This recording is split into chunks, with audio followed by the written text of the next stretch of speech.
जय श्री कृष्ण दोस्तों, B are Sharma family में आपका स्वागत है। दोस्तों, आज मैं आपको कृष्ण जन्माष्टमी के दिन भगवान श्री कृष्ण की जन्मदिन की कथा जरूर सुननी चाहिए। सबसे पहले तो दोस्तों, आप सभी को कृष्ण जन्माष्टमी की बहुत बहुत शुभकामनाएं। दोस्तों, हम सभी भगवान कृष्ण के जन्म की बड़ी धूमधाम से मनाते हैं। जन्माष्टमी के दिन प्रत्येक हिंदू परिवार में बड़ी प्रसन्नता के साथ उनका जन्मदिन मनाया जाता है। इस दिन व्रत भी रखते हैं। आजकल तो बड़े बुजुर्ग बच्चे तक व्रत रखते हैं। और अगर भगवान श्री कृष्ण की कथा ना सुनी जाए तो महात्म अधूरा रहता है।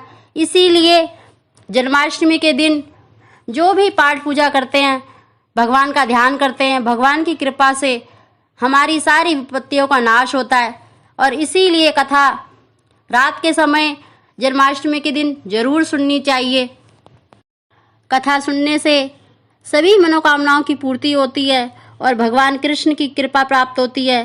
पर कथा सुनने से पहले प्लीज़ जो पहली बार मेरी कथा को सुन रहे हैं, मेरे चैनल को सब्सक्राइब करें और बगल में घंटी के बटन को जरूर दबाएं, जिससे मेरी जो भी नई वीडियो होगी वो आप तक पहुंच जाए।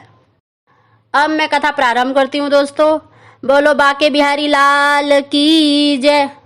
द्वापर युग के समय पर द्वापर युग के अंतिम चरण में, जो आज से 5,500 वर्ष पूर्व इस पृथ्वी पर राक्षसों के भार से पृथ्वी पीड़ित हो गई।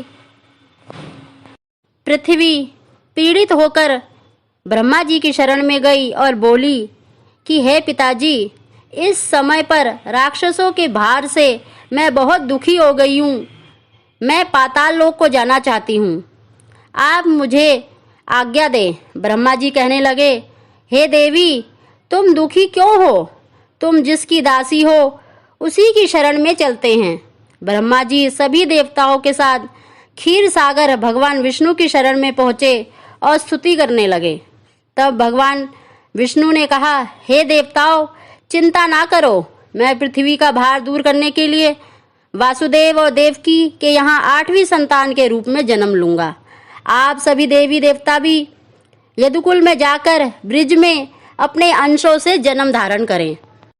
सभी देवता वापस आए और यदुकुल में ब्रिज में जन्म लिया। इधर कंस की एक चचेरी बहन थी जिसका नाम देवकी था। कंस अपनी बहन से बहुत प्यार करता था। कंस ने अपनी बहन देवकी का विवाह वासुदेव जी के साथ पक्का कर दिया। और भी कंस की बहनें थी जिनका विवाह भी उसने वसुदेव जी के साथ किया। कंस अपनी बहन को विदा करने के लिए इतना प्यार करता था कि खुद विदा करने के लिए रथ का सारथी बनकर जा रहा था। उसी समय देवताओं ने विचार किया कि अगर कंस का अपनी बहन से इतना प्रेम रहेगा तो भगवान का अवतार कैसे होगा। देवताओं ने आकाशवाणी करी और कहा, अरे मूर्ख कंस, जिस बहन को तू इतना प्यार करता है उसी की 8वीं संतान तेरा काल होगी। आकाशवाणी सुनकर उसने अनदेखा करा। तो आकाशवाणी जब दोबारा हुई और तब कंस ने देवकी के बाल पकड़े और तलवार से काटने को लगा। उसने कहा, जिस वृक्ष पर जहरीले फल लगते हो उस वृक्ष को पहले ही काट देना चाहिए। तब वासुदेव जी ने कंस को रोकते हुए बोला कि साले साहब, इसमें देवकी का क्या दोष है?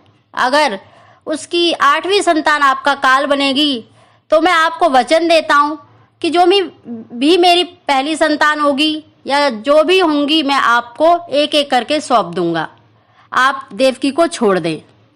कंस ने वासुदेव जी की बात सुनकर मान लिया, क्योंकि उसे पता था कि वासुदेव जी कभी झूठ नहीं बोलते। कंस ने वासुदेव और देवकी को कारागार में डाल दिया और जब पहली संतान के रूप में कीर्तिमान का जन्म हुआ तब वासुदेव जी ने कंस को सौंप दिया। तब कंस ने कहा कि वासुदेव जी, मुझे आपकी 8वीं संतान चाहिए, इससे मुझे कोई भय नहीं है, इसे आप ले जाएं।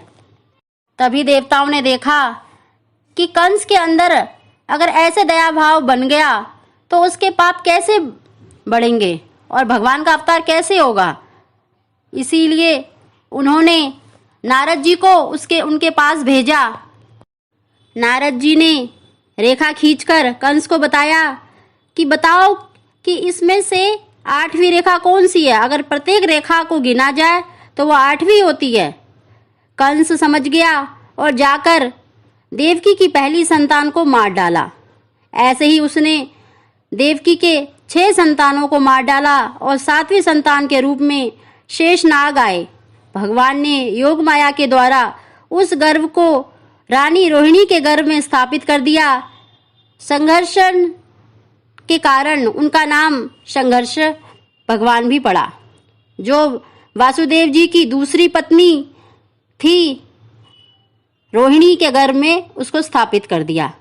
8वीं संतान के रूप में भगवान कृष्ण ने गर्भ में पधारे। उस समय कंस ने दुगना पहरा कर दिया।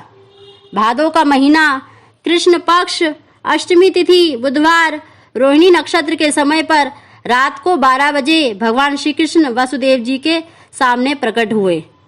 चतुर्भुज में दर्शन दिया।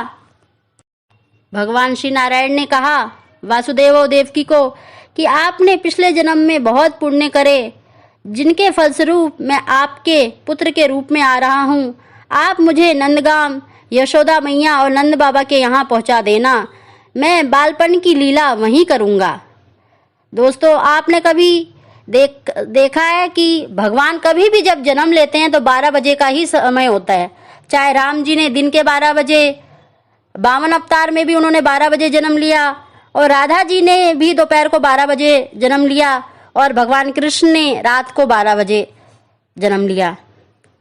हमारे शास्त्रों के अनुसार जब तन, मन, बुद्धि जब एक ही जगह एकत्र हो जाते हैं, जब आप मन से, तन से, आत्मा से परमात्मा में लीन हो जाते हैं, तब परमात्मा का जन्म होता है। ऐसा कहकर भगवान उसी समय बाल स्वरूप हो गए। सभी देवताओं ने भगवान की स्तुति की। भगवान श्री कृष्ण अपना बाल स्वरूप धारण किया। जो भी इस कथा को सुनते हैं उनकी सभी मनोकामनाएं पूर्ण होती हैं। बोलो बाके बिहारी लाल की जय। बोलो कृष्ण भगवान की जय।